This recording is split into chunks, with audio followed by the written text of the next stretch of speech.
Welcome back to The Explainer. So today we have a truly fascinating topic to unpack. We're going to explore the mind of John Rawls, who is this profoundly influential philosopher who fundamentally believed society is built on a social contract. If you've ever looked at the world around you and thought, how could we design a system that actually works for absolutely everyone, well, you are exactly in the right place. Rawls basically spent his entire life trying to map out the literal architecture of a fair society, and honestly, his ideas are just brilliant. So what makes a society truly fair? I really want you to just think about that for a second. It sounds like such a simple question, right? But the very second you start trying to answer it, you hit a million roadblocks. I mean, people have completely different needs, different talents, different starting lines in life. So we are going to set out on a grand thought experiment today, using Rawls's exact framework to see if we could somehow construct a genuinely just society, right from the ground up. All right, part one. Rejecting the extremes. To build something brand new, Rawls first evaluated two massive, completely opposing ideologies of his time: utilitarian laissez-faire systems and Soviet-style communism. Now, to be clear, we aren't taking sides here. We're just looking purely at how Rawls evaluated these systems. And in his view, both of these extremes are fundamentally unjust, just for entirely different reasons.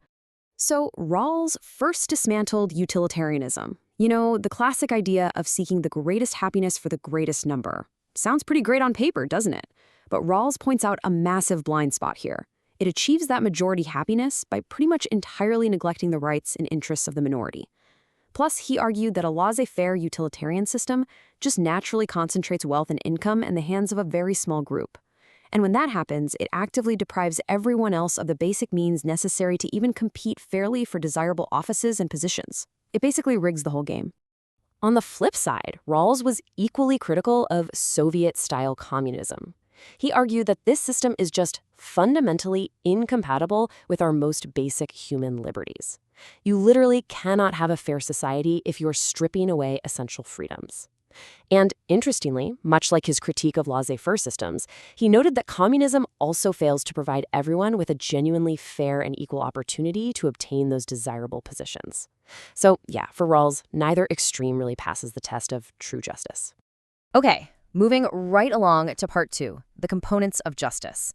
So with the extremes cleared completely off the table, Rawls started building a new model. He proposed three foundational pillars of justice that absolutely must be established to create a fair society. These are the equality principle, the differential principle, and reflective equilibrium. Let's break each of these down so we can really grasp how they all mesh together. First up is the equality principle. This is the absolute bedrock.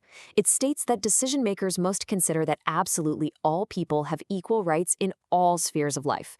And hey, this isn't just about voting or your basic legal rights. It means across the board. Every single person must be recognized as a fully equal participant in the society you're building. Next is the differential principle. Now, Rawls wasn't ignoring reality. He completely understood that even with equal rights, natural differences and advantages still exist. I mean, people are just born into different circumstances. So this principle requires a sovereign body to actually step in and actively redistribute resources. The goal here isn't to force everyone to be perfectly identical, but to actually recognize those existing differences and actively work to reduce the really steep inequalities they create. It's all about balancing the scales. Then we have reflective equilibrium. I know, it's a pretty dense philosophical term, but it's incredibly important.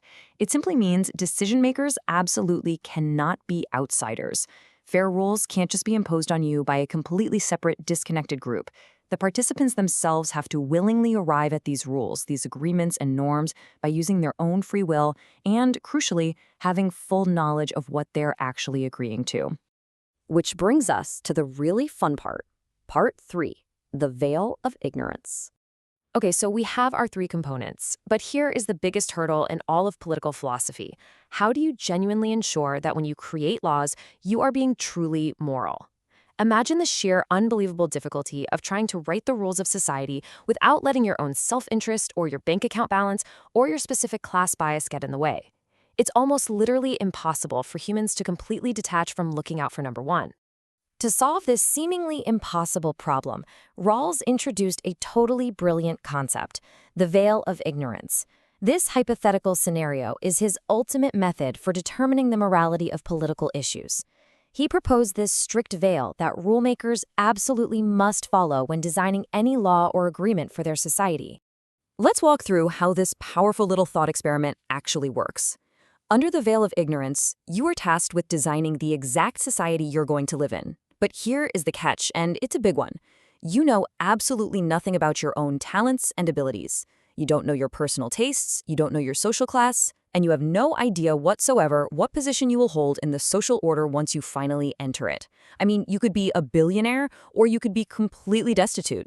You might be a genius, or you might really struggle to learn. It's exactly like cutting a cake without knowing which slice you're going to be handed. If you have no clue where you're going to end up in the society you're designing, you simply cannot rig the system in your own favor. By completely stripping away all knowledge of your personal advantages or disadvantages, the veil of ignorance forces you to make decisions based purely on morality. You literally aren't able to make choices based on self-interest or class interest because, well, you don't know what your class or interests will be. You are forced to design a society that is safe, fair, and livable for absolutely everyone, just in case you happen to end up at the very bottom of the ladder. And finally, Part 4, a philosophical legacy. So what did all this heavy theoretical lifting actually achieve? Well, even though Rawls himself generally steered clear of drawing up highly specific, granular political maps or step-by-step policy manuals, his work really became the philosophical bedrock for egalitarian liberalism. This whole philosophy is widely interpreted as the foundation for the modern capitalist welfare state, or what we might call a market-oriented social democracy. We see his ideas imperfectly manifested in the real world today, whenever a government attempts to balance free market capitalism with social safety nets or uses resource redistribution to protect its most vulnerable citizens. Which leaves us with this one final, incredibly provocative question.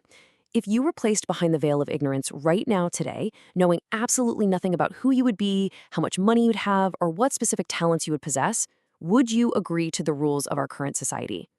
It's a really intense standard of justice that completely challenges us to look at our world in a different light. Thank you so much for joining me in this explainer. I really hope this sparks some serious curiosity for you today.